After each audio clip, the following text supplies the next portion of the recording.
At the end of the day, nanti kita punya interface dah bertukar kepada Windows 11 yang lebih kurang macam ni. Start menu tu semua, kalau kita tekan search dan kita ambil about ni semua, ni korang nampak Windows 11 Pro. Sebelum ni Windows 10 Pro jadi Windows 11 Pro. Hello, Assalamualaikum semua. Selamat datang ke Cikgu Luan. Siapa dengan saya, Rotan. Sebelum ni saya pernah buat tutorial berkenaan dengan cara kita nak update Windows 11 kita. So, nak upgrade Windows 11 ni, dia ada beberapa minimum spek yang korang kena lepas lah. Dan biasanya orang tak lepas dua perkara. Yang pertama, daripada segi TPM 2.0 dan juga dia kena ada secure boot. Which is Cikgu Luan memang malas gila nak bagi tahu apa benda tu. Okay, yang you guys sekarang sedang menonton adalah macam mana kita nak bypass dua perkara ni, ataupun macam mana kita nak bypass minimum specs, di mana korang boleh je install Windows 11 no big problem at all. Okay, tapi tutorial ni khusus untuk yang ada Windows 10 original sahaja. Okay, so first things first, korang memang kena betul-betul follow saya secara rapat. Okay, kadang-kadang workaround untuk tutorial kali ni macam doesn't make sense sangat sebenarnya. So step yang pertama adalah korang kena tengok dulu video description dekat dalam video channel Cikgu Luan, dan ada dua link dekat situ. Korang kena download ISO Windows 10 dan juga ISO Windows 11. So kita pergi step yang pertama, which is kita kena download dulu link yang pertama, which is Windows 10. Korang just copy paste sahaja link yang ada, ataupun just klik sahaja benda tu, dan korang boleh mulakan tutorial ni macam biasalah. Just copy paste sahaja link daripada description, paste sahaja dekat Chrome ke dekat Mozilla Firefox, dan kita akan tekan download tool now. Windows 10 installation media, nanti dia akan download. Kalau keluar macam ni, just tekan keep, kemudian korang akan tekan, kemudian kita akan install sekejap. Nanti get things view ready ni semua bla bla bla, tunggu sekejap.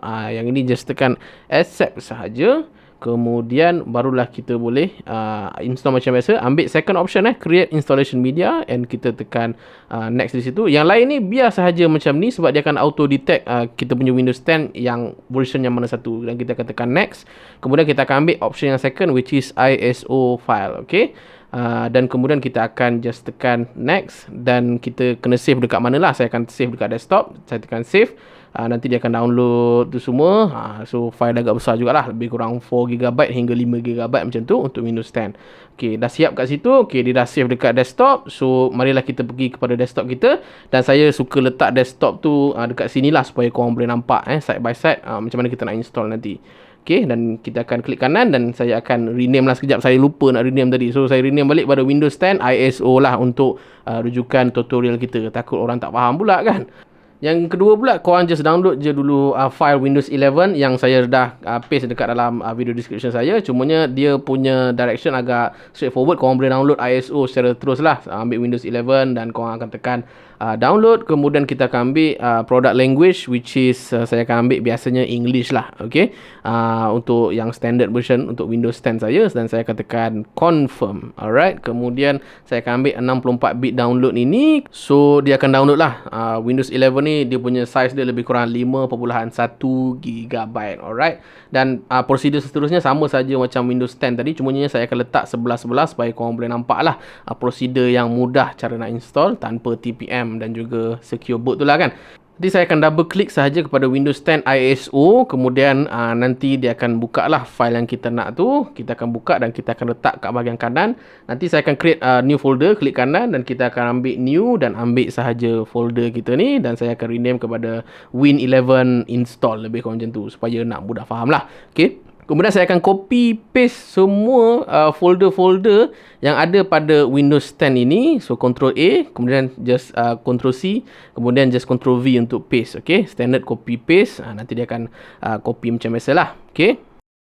Okey, dah habis Windows 10 ISO, saya akan off kan. Saya akan buka Windows 11 punya ISO pula. Okey, so saya double klik saja. Saya letak ke kanan sikit supaya mudah faham, dan kita kena cari satu folder nama dia sources. Double klik dan cuba cari dia punya file nama dia install.wim. Install.wim. Jangan tanya sebab apa, just copy and paste je. Okey, copy, Ctrl C, jangan lupa.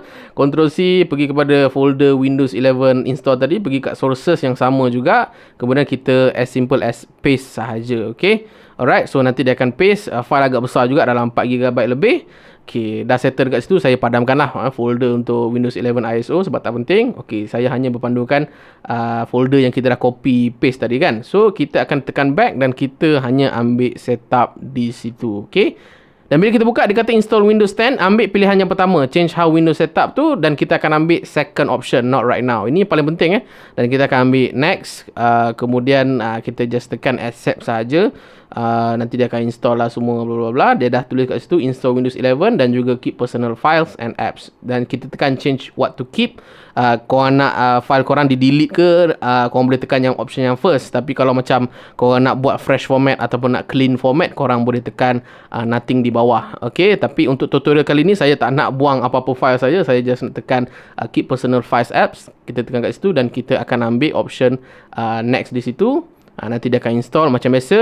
Dia keluarlah install Windows 10 tu semua. Sampailah kepada penghujungnya, nanti dia akan keluarlah interface Windows 11. Korang jangan gelabah nampak je Windows 10, tapi at the end of the day nanti kita punya interface dah bertukar kepada Windows 11 yang lebih kurang macam ni. Start menu tu semua, kalau kita tekan search dan kita ambil about ni semua, ni korang nampak Windows 11 Pro. Sebelum ni Windows 10 Pro, jadi Windows 11 Pro.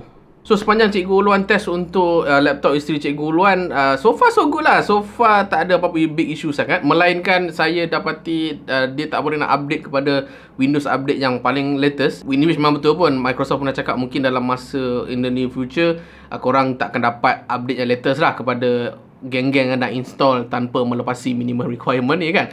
Cumanya disclaimer, siap-siap upgrade at your own risk. Tolong jangan cakap dengan Cikgu Uluan, oh Cikgu Uluan paksa saya upgrade kepada Windows 11. Tak ada. This is upgrade on your own risk. Lagi-lagi yang you guys yang sedang menggunakan kaedah ini. Walaupun pihak Microsoft kata boleh je nak update macam tu, tapi still kalau ada benda yang rosak, saya tak nak tanggung lah. Okay, daripada segi warranty dan juga overall user experience. Itu saja daripada saya.